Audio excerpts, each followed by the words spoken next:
Rams traveling to face the Detroit Lions on Sunday night. It is the the biggest storyline game I can remember. And that's saying a lot since Packers Cowboys is happening on the same day. But you've got Matthew Stafford going back to Detroit. You got Jared Goff trying to stick it to the team that traded him away. Yeah. Lions' first playoff game in 30 years. It goes on and on and on and on.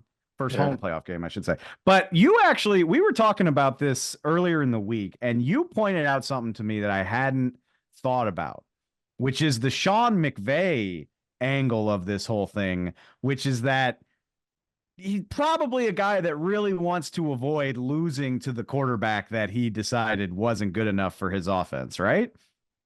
Yeah, no doubt. Had kind of reached a ceiling in his offense. He didn't feel like he could he didn't feel like he had the full inventory of the offense with Goff running it, and that he needed kind of a guy that could create explosive plays, that had the arm talent to do all the things that he wanted to draw up in the passing game.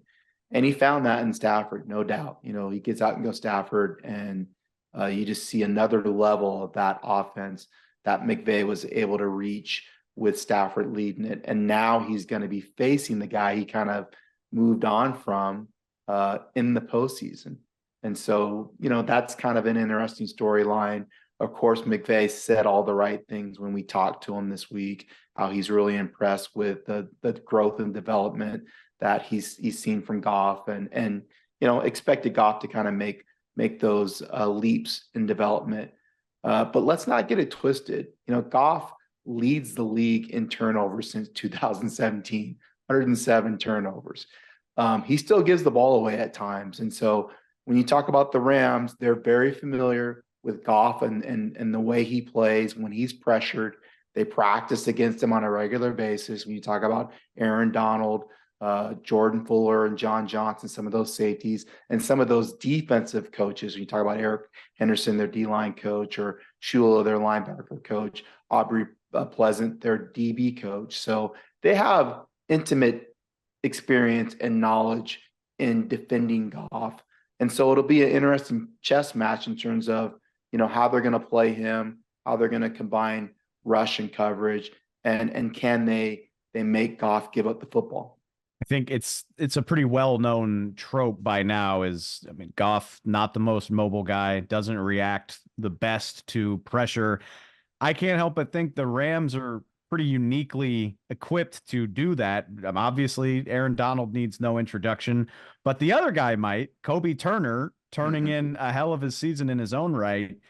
Could that be, and look, the Lions offensive line is fantastic, but that could be a matchup that really does a lot to determine this game, is how well they deal with that pressure right there in the interior. Yeah, along with Kobe, Bryant Young, who has 8 sacks, another rookie coming off the edge. So you're right. Aaron's going to get doubled or tripled. We know that, right? So it's going to be up to those young guys to win their one-on-one matchups in order to create pressure when Aaron is kind of getting taken out of the game. And you're right. Detroit has one of the better offensive lines up front, and they've done a nice job of not only protecting Stafford, but the run game, one of the top running games in the league. And so it's going to be interesting to see how they choose to attack the Rams defensively. This was before the playoffs, but you wrote a really good story a week or so ago about Sean McVay and just kind of the rejuvenation that he's felt with the Rams this season in a year where, nobody was really very high on this team heading into the season. Is it a simplification to point out the number of young stars that he has developed? That probably does a lot to increase your enjoyment of your job, right? Yeah, 40 first-year players on the 90-man roster when they just started, an NFL high 14 draft picks, and then you've seen kind of the maturation of these young players. I mentioned Kobe Turner, obviously Puka Nacua on the offensive side of the ball. Stephen Avila probably doesn't get talked about enough, but him playing TCU, left guard, yeah, it's been huge in terms of just what they've been able to do to kind of bring that offensive line together. So give credit to McVay. He seems like he's having a lot more fun than last year, but 5-12, 10-7, that probably has a lot to do with that. One of the things I talked about going into it, and one of the reasons I was a little more bullish on this team than others around the league is they have one of the more veteran coaching staffs in the league. And you talk about Raheem Morris on the defense side of the ball, former NFL head coach. He brings in Mike LaFleur, who they coached with Shanahan and obviously struggled as the OC with the Jets, but has some acumen as a coach in the league, and brings a different perspective as the offensive coordinator in terms of dial in their running game, which they've had a lot more success with, a lot more gap scheme. And you've seen Kyron Williams kind of explode.